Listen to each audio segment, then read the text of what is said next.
Hi everybody, Justine here. Welcome to Hormone Inspiration for this month.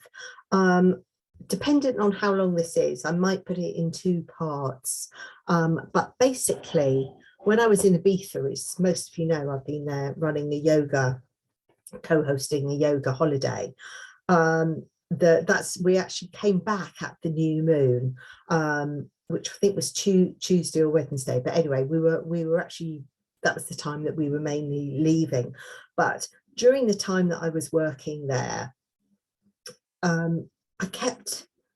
really got this feeling of jasmine. And the reason that I really got this feeling of jasmine is because where I was working and giving my body treatments and my womb healings, etc., there was this beautiful jasmine flower plant, and I love, you know what jasmine's like, and it just kind of winds around and does everything. And it was just so beautiful to have that smell of jasmine for the whole time that I was there giving treatments. It made it really special and very nurturing for the people that I was treating as well.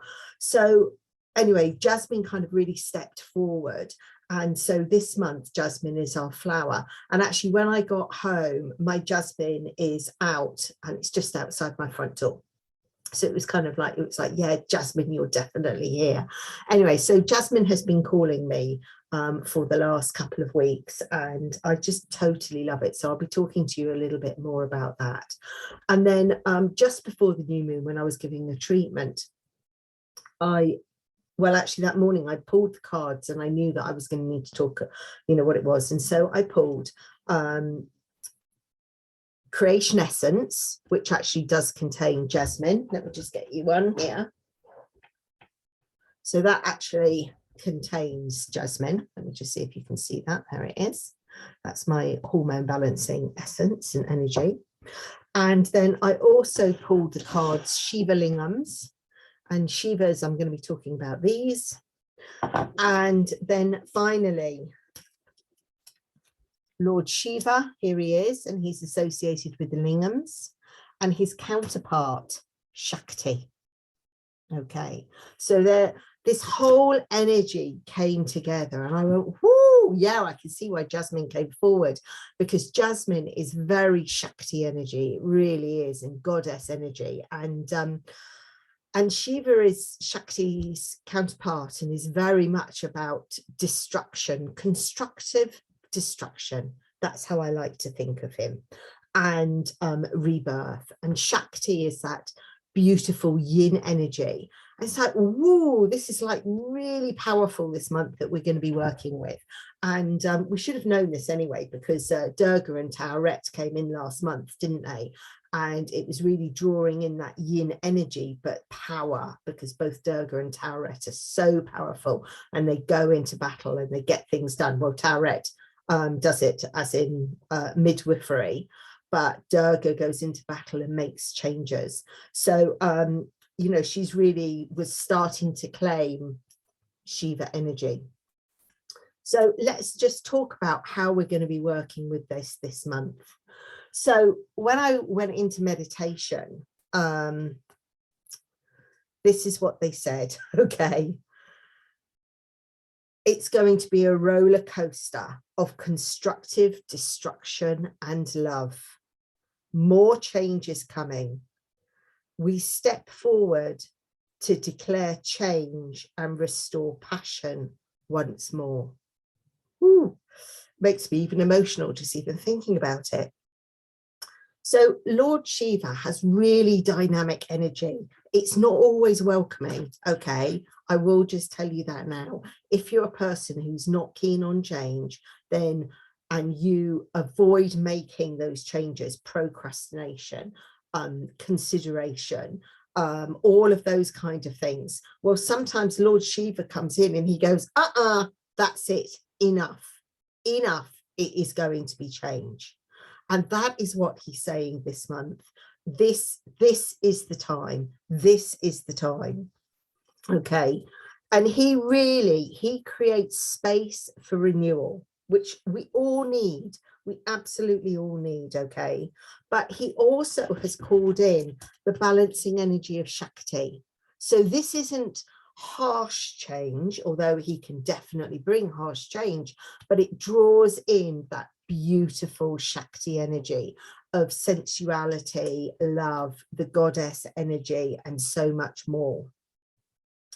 So she invites us, Shakti invites us to dive deep into this month, and really use all that sensuality, that passion, and that love, that unconditional love, to restore balance, and allows us to follow our dreams. So if, sorry, excuse me, I can see that I don't know what's happening there. Is that a bit better? I've just realized I looked incredibly shiny. So, you know, if you have been avoiding completing a project, which I definitely have been, then it is bringing it in. It is telling you to finish the unfinished, to dive deep, to make your changes. This is the time. And this is high energy time, because we're in June, aren't we? July the 1st today. So this is still kind of like that summer solstice energy, that high energy. It's time to start to reap your rewards. It's time to really complete your projects. And he's telling us, yes, we've got to do that. Okay, we need to fertilize our dreams. Now, dreams can be something as simple as having hormone balance. Okay, it can be about passing through the menopause and feeling so much better, and really embracing it rather than being frightened of it. I can tell you categorically, being a crone, i.e. post-menopause, is a truly wonderful part of our lives. It is totally empowering, and I feel very passionate about the fact that so many women are frightened of it and feel that they will age because of it. After all, it's only a physical thing, okay? But it is so empowering in so many different ways. And so, you know, if that's your project, come through the menopause, then this is the time. Let's do it now. Okay. If it's that you're trying to have a baby, yes, this is the time. Prepare for your baby now. If you are wanting to change your job, this is the time.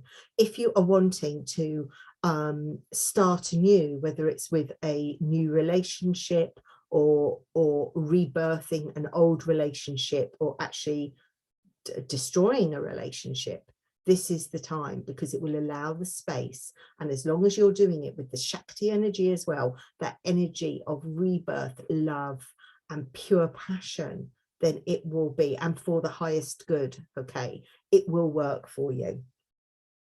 So we are merging the male and the female energy that we have within us. Excuse me, this is driving me mad.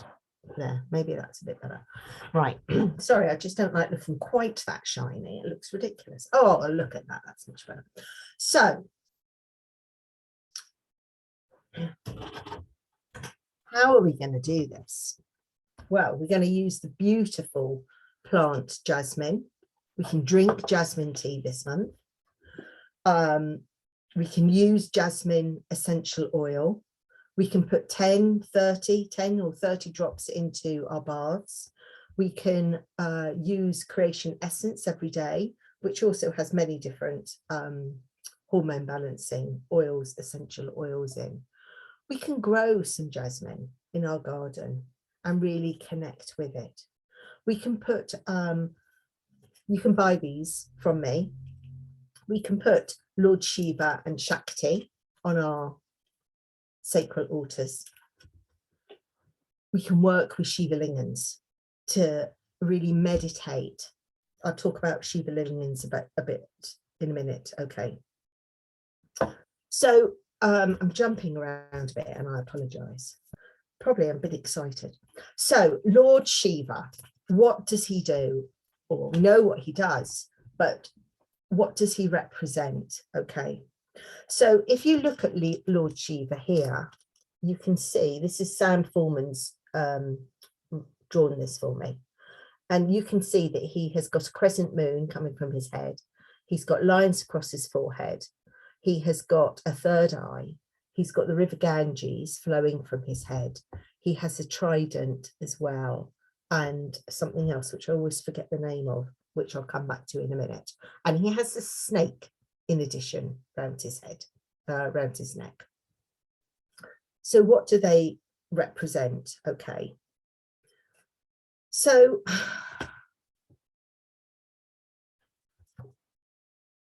this, I can never remember what it's called, a triminuvate or something. I can't even say the words, apologize.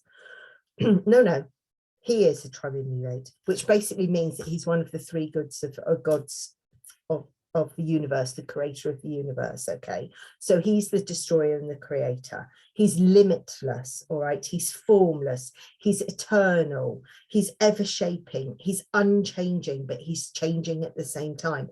He basically he represents life, the cycles, how things change. We're not always in the same thing at the same time. So the crescent moon, this is about energy and time. Okay, it's about moon cycles, it's about waiting for the right moments. Okay, the river from his head, the river Ganges, that is, it represents purity and liberation, about life and death, you know, the purity of death and the liberation of a rebirth, and the opposite way round as well. Okay, it's about remaining positive. The third eye on his head represents wisdom and integrity and his high energy. And then he's got 3 lines across his head. Okay, and they have been drawn in white ash. Okay, and that represents his nature and his superhuman power. All right, and it's also about his third eye as well. And the snake often evokes fear and death, but you know, the snake is Kundalini, the snake is Shakti as well, the snake is rebirth, the snake is change, the snake is transformation, the snake is past, present, future. They represent alchemy, so change, magic happens. And then his trident, which is this, can't really see, oh god, there we go. That represents the 3 gunas in yogic philosophy. Okay, so that is it's about the 3 things that we need to work towards. Okay, sattva, raja and tamas. And the damru, which is this tiny little musical instrument that he's got attached to his trident here, okay, that's his drum really, and that's telling us that he calls the tune of the cosmic dance of creation and destruction. So it's about the timings and the flow of that. All right, and then the Shiva lingams, which he is wearing around his neck, actually, I've told you that they're about the balance. Okay, so Shiva lingams are really fascinating things. So the Shiva,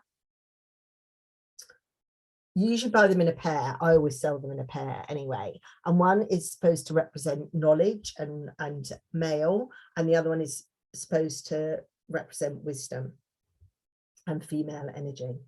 And actually, when you hold them together, they represent balance. Okay, and they also represent a penis and also a yoni. All right, the female lips. So sexuality, but balance and merging of 2 to become 1. So one represents the brain and logic, and the other represents all the female energy as well. So it's the left and the right side of the brain. All right. And we often use them. I use them for fertility, for Shiva lingams, to call in fertility in my fertility work. They actually come from the Narmada River. They are supposed to come like this, but personally I do believe that they're made into that shape these days. Okay, and they're made from cryptocrystalline quartz. So they are supposed to represent the seed of the universe. All right, and they represent Shiva's creation, his ability to create. So the way that I often work with them is just to hold them and feel their energy, and They are really amazing. They are really amazing, and they're very good at releasing tension and worry. Really, really good for that. Okay, so let's go on to Shakti now. So Shakti here, my beautiful lady, also drawn by Sam. Okay, and these are actually cards that I'm showing you, but I also sell them as I don't know if you can see in the background. No, you can't now, but I also sell them as prints. Okay, so she represents the divine feminine, love, balance, womb wisdom, lightness, restoration, sensuality. She embodies active feminine energy of Shiva, and she means empowerment. Empowerment, you know, that cosmic energy. Okay, and she holds the creative power in all of us. So she's liberating, accepting, non-judgmental, pure. The true energy of her is like your womb center. It is that creative energy and soul place of your deep knowing and understanding. So this month, I'm asking you to work with Shiva and Shakti, okay? And you can do that by either chanting Om Namah Shivaya, and you would be able to find those chants on my websites, Creation Fertility and justineevans.co.uk. You can use the Shiva lingams to connect with Lord Shiva and Shakti energy. You can place the cards on your sacral altar. You can honor your creative center and really work with your projects and decide where you want to be, what you want to do, and make your plan to make them happen. You can reconnect with your yoni and birth new beginnings. And this could be in a sexual way, or it could be about your projects. You can drink jasmine tea, and you can use creation essence as well. And there are lots of ways that I use creation essence.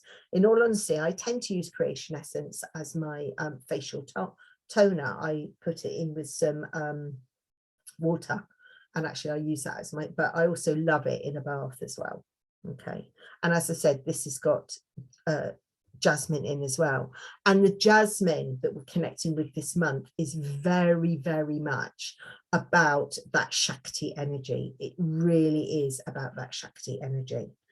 So jasmine, I haven't got any in here actually, rather annoyingly, but I did take some beautiful videos of it moving around when I was in Ibiza, because it was so beautiful. I really wish that or hope, and I'm sure it will happen one day, that we will be able to get the smells on our pictures one day, because that aroma is just so fantastic. But anyway, jasmine represents Shakti energy, but also the Virgin Mary, Divine Mother, Durga, Lakshmi, Tara, Saraswati, Aphrodite, okay, all these amazing goddesses. And it represents love and purity, the divine feminine, feminine power, motherhood, fertility, sensuality, modesty, hospitality, community, inspiration. It's uplifting. It represents spiritual ascension and new beginnings. And that is all real Shakti energy. And because I absolutely love plants and I'm really connected to plant medicine, I didn't realize, and I do now, is that actually there are over 200 species of jasmine, but they all have those star-shaped flowers. And if you look on my card, Shakti energy, you will see, I don't know if you will see actually, because it is very difficult to show you, but Shakti carries not only the goddess, but the crescent moon, new beginnings, but also she carries a star here and a heart as well, for love, unconditional love. So that jasmine really does connect with that. And it's such a fragrant flower. So I've got some really interesting information about jasmine here.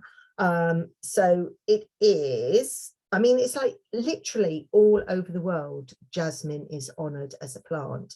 And I didn't realize quite how much it was honored until I started to do some research for you.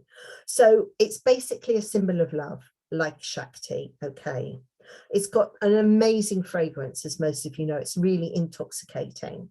And looking at the way that it grows, you know, it's like a meandering vine, and that really represents perseverance and adaptation and flexibility and community, because it can link people who aren't getting on very well together. Say, think of a garden fence and jasmine going along it, okay, and it can withstand the test of time, and it continues to blossom year after year. And also it comes in lots and lots of new colors, and we're going to go into that a little bit, but predominantly I think of jasmine with a white flower. That's the color that I tend to know it of, okay. So purity represents purity. So actually jasmine is really good for fighting infection. So if you've got a long-term health complaint, which is an infection, then actually burning some essential jasmine oil or using it on your body may well help, okay. We use jasmine tea, and it's got loads and loads of benefits. We often use it for, I'm not allowed to say the word cancer, but for autoimmune conditions, and also for diabetes, which also is another autoimmune condition, okay.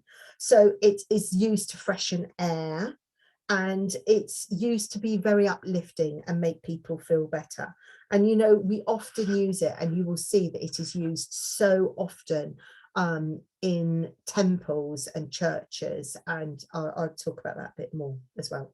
So it's associated with motherhood and femininity, and I definitely use it. I mean, this is one of these reasons it's in Creation Essence, is to support hormonal balance and fertility, okay. It's really great for menstrual issues and also pain in childbirth, okay. And it's really associated with the Virgin Mary and the goddess Tara, who's a Buddhist goddess, and also the Hindu ones that I've discussed already. It's an aphrodisiac, all right, so it's good for sensuality. It's also, some forms of jasmine only bloom at night, and so some people believe that it's about modesty as well, and hospitality, because like the hibiscus flower, and particularly in Hawaii and in Asia, they tend to put garlands of jasmine on you, and they often use that in weddings and for greetings, and when they're celebrating something. And I've already said community. If you think about it, they can transcend barriers, and that includes in your neighborhoods. So often used for forgiveness, but also to support a good outcome from people who are maybe fighting. And it's also used for inspiration. And because that jasmine is such a top note, isn't it? It can give you that feelings of euphoria. So it can almost kind of give you a high. So that's very good when you're opening your creative inspiration as well. And also really good when you're talking about spirituality and wanting to go higher. Okay. And it really encourages, if you're thinking about the way that jasmine grows and its smell and the stars, it's reaching for the stars. And any kind of form of religion or spirituality, there are so many different forms, but it all connects with the same in the end, really. And it's just there's different ways of getting there, and that's what the jasmine really represents. So white jasmine is very much about purity, beauty, innocence, new beginnings, the angelic realms, often used in wreaths and bouquets, welcoming a new baby, as housewarming gift. And actually a friend of mine gave me a jasmine plant after I hadn't seen her for quite a few years, and it was just so lovely. It was like such a beautiful thing to give me, and it was just, you know, it's kind of like joining together again. So that was absolutely lovely. Pink jasmine is a symbol of new love or platonic affection. Red jasmine is passion. We all need a little bit of that sometimes. Orange jasmine is very uplifting and health and wellness, vitality, and also really connecting with your sacral chakra. See color here. And yellow jasmine is about affection as well, and friendship and prosperity. And so if we're looking at the spiritual meanings, this was absolutely fascinating, actually, because we use jasmine as well to clear negative space, but and also help us with the 7th chakra, the crown chakra. But also, I didn't realize like how many countries and how many spiritual processes, mindsets work with it. So in Hinduism, jasmine symbolizes love and spiritual ascension, and you often see that, you know, they often do a lot in the temples with it. In Buddhism, it represents purity and devotion, and in India, where was I with it? In India, it's associated, as we know, with the Hindu deities, and they refer to jasmine as the moonbeams. I think that's beautiful. And they weave them into garlands and headpieces, and it's often seen in everything, and they even put them over the cows, etc. So, you know, it's a really important plant as well. Christianity, we connect it with the Virgin Mary. Islam, it symbolizes health and healing, and it's the national flower of Indonesia. So it's used in weddings, it's used to bring good fortune, it's included in floral offerings given to honor deities and to loved ones who've recently passed. In the Philippines, it's the national flower, and they always wear jasmine in the garlands there when they're welcoming guests. In Thailand, it represents motherhood and unconditional love. In China, they drink jasmine tea to welcome guests to their home and to celebrate new beginnings, which is a great thing for us to be doing. In Pakistan, it's the national flower of Pakistan, and it symbolizes modesty, friendliness, and attachment. In Syria, in Damascus, they call it the city of jasmine. And because it's been so war-torn, Syrians have planted jasmine in front of government buildings, parks, and their homes to show hope and optimism and a much better future. Isn't that beautiful? In ancient Egypt, it was one of the original perfumes, and it's believed that Cleopatra had the sails of her ship soaked in jasmine when she wanted to sail down the Nile to her lover, Mark Antony. In Greece, the ancient Greeks associated jasmine with the goddess of love, Aphrodite, and they viewed jasmine as an aphrodisiac, and they also used it for their dream work as well. And in Hawaii, it represents friendship and hospitality as well. So lots of different ways, and all of that is Shakti energy. All of that is Shakti energy. So whilst Shiva is the destroyer and creator, it's that energy of Shakti that we really need to burn bright and utilize this month to really support to make our dreams come true. And using the essential oil jasmine, we can use it for tooth pain and gingivitis. They do that in Ayurvedic medicine, to soothe the complexion and help with itching, to lessen depression and anxiety, to help with insomnia. Can use it as an antiseptic and an antibacterial, to boost energy levels, especially your libido, reduce menstrual and menopausal symptoms. It helps actually with breastfeeding as well.